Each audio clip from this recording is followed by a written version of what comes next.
प्रिय भक्तगणों, स्कंद पुराण में साफ तौर पर लिखा गया है कि जो मनुष्य विष्णु, शिव, दुर्गा, सूर्य और श्री गणेश इन पांचों देवी देवताओं की आराधना करता है उसे किसी भी प्रकार का भय नहीं होता। वह स्वर्ग का अधिकारी होता है, धन का स्वामी, पुत्र पुत्री से भाग्यशाली होता है। तो आज हम उन्हीं 5 देवी देवताओं में से सूर्य भगवान की कल्याणकारी कथा का श्रवण करेंगे, जिसमें जीवन ज्योति प्रदान करने, मनुष्यों में ऊर्जा जीवन में देने वाले सौभाग्य आरोग्य के देवता हैं।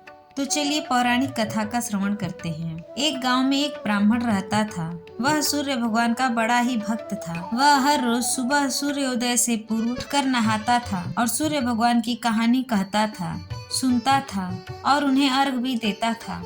इन सब में उसे देर हो जाती थी। वह ज्यादा काम भी नहीं कर पाता था, जिसके कारण उसे उसकी पत्नी बहुत डांटती थी एवं समाज वाले भी उसे निकम्मा कहते थे। एक दिन इन सभी चीजों से परेशान होकर वह ब्राह्मण बाजार से पूजन का सामग्री लेकर जंगल में चला गया। वहाँ एक सूखी नदी के किनारे एक सूखे पीपल का पेड़ था, जहाँ बैठकर वह ब्राह्मण सूर्य भगवान की कहानी पढ़ने लगा एवं उनकी पूजा करने लगा। और उस दिन नदी में एक जगह थोड़ा सा जल था। उसमें से जल लेकर वह सूर्य भगवान को समर्पित करता है। जैसे ही उसके द्वारा चढ़ाया गया जल नदी और पीपल के पेड़ पर गिरता है, वैसे ही नदी साफ पानी से भर जाता है और पीपल का पेड़ हरा भरा हो जाता है।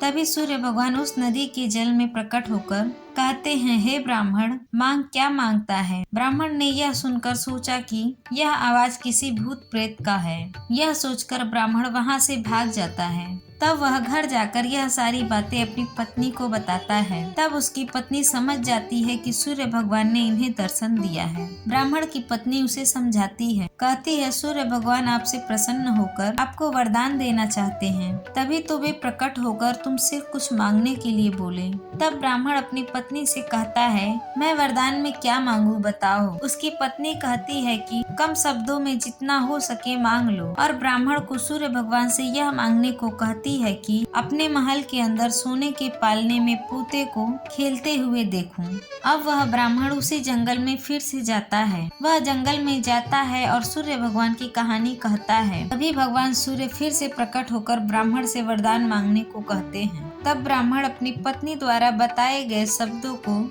सूर्य भगवान को कहता है, मेरे सोने के महल में सोने के पालने में पर पोते को दासियों के साथ खिलाते हुए देखूं।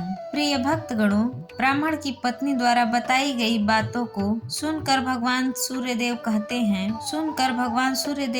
हैं, देखने में तो तू बड़ा भोला भाला लगता है, पर एक ही बार में सब कुछ मांग लिया। सूर्य भगवान ने कहा, जा तेरी इच्छा पूर्ण होगी। ब्राह्मण जब जंगल से वापस अपने घर को आता है तो देखता है कि उसकी टूटी हुई झोपड़ी महल बन गई है और उस महल में दास दासियां आ रहे हैं, जा रहे हैं। ब्राह्मण पास में बैठी एक बूढ़ी मैया से पूछा, माँ, यहाँ तो मेरी झोपड़ी हुआ करती थी और वहाँ अचानक महल कहाँ से आ गया। उसी समय महल की खिड़की से एक सुंदर सी महिला गहनों और सुंदर वस्त्रों में लदी हुई बाहर आई और ब्राह्मण से आकर बोली, अजी आओ, यह आपका ही घर है। सूर्य भगवान ने हमारी मनोकामना पूर्ण कर दी है। इतना धन देखकर ब्राह्मण ने उस महिला से कहा, इतना धन का हम क्या करेंगे। तब उसकी पत्नी ने कहा, धन से क्या नहीं होता, दान पुण्य यज्ञ होम करेंगे। फिर ब्राह्मण ने अपने धन का इस्तेमाल पूजा पाठ एवं पुण्य कार्यों में किया। अब सभी गांव वाले राजा की जगह उस ब्राह्मण का गुणगान करने लगे।